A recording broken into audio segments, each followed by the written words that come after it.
The Saints schedule is out, but before we run through all of it, we've got some comments from Ross Jackson of our Locked On Saints podcast. But first, a few bullet points. 10 noon games and only 4 of what I would call marquee games. That's primetime and that 3:25 Sunday afternoon slot. The Saints only play 4 of those. By contrast, 2 years ago, they had 10 of those games. But the wild card this season is the NFL is increasing its flexing, and that'll begin in Week 5. So the noon games after Week 5 are not written in stone. Now, the start is unglamorous, but I think really interesting. At Atlanta to open, this number is a team's record from last year. This number is the betting line win total expected of that team from Caesars Sportsbook. Then Week 2, Tom Brady and the Bucs come here, and in Week 3, at Carolina. The Panthers and the Falcons not expected to be good teams. These are all noon kickoffs. It's the full division in the first 3 weeks of the season. Then the one we knew about, London. Week 4, Queen Elizabeth will not be at the game,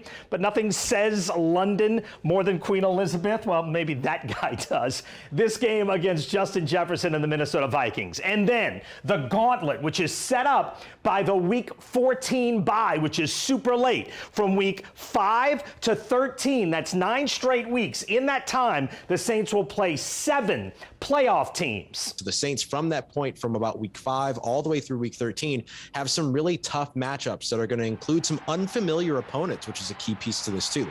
The Baltimore Ravens coming to town, having to travel to take on the Pittsburgh Steelers. These are not teams that the New Orleans Saints are accustomed to seeing that all fall into this area and then end up getting mixed in with the Tampa Bay Buccaneers, San Francisco 49ers, and of course, the dreaded Los Angeles Rams, who of course were Super Bowl champions last year. So that stretch between Week 5 coming back from London all the way up until that late Week 14 bye week, you're going to learn a lot about this team throughout those weeks. Here's that 9-game stretch. It starts with a winnable game at home against a rebuilding Seattle Seahawks team, and then the game Louisiana can't wait for. Joe Burrow and company coming to the Superdome. For now, it is set for noon. Week 7, the Saints' only Thursday nighter in Arizona, and that game cannot be flexed. And then back-to-back home games against the Raiders on Halloween Eve, and then the first of 2 Monday nighters in the Caesars Superdome. This one is against the Baltimore Ravens. Now, that first part of the gauntlet, though, is doable. It's 4 home games in 5 weeks, but then comes the monster stretch of the gauntlet. 4 games that begin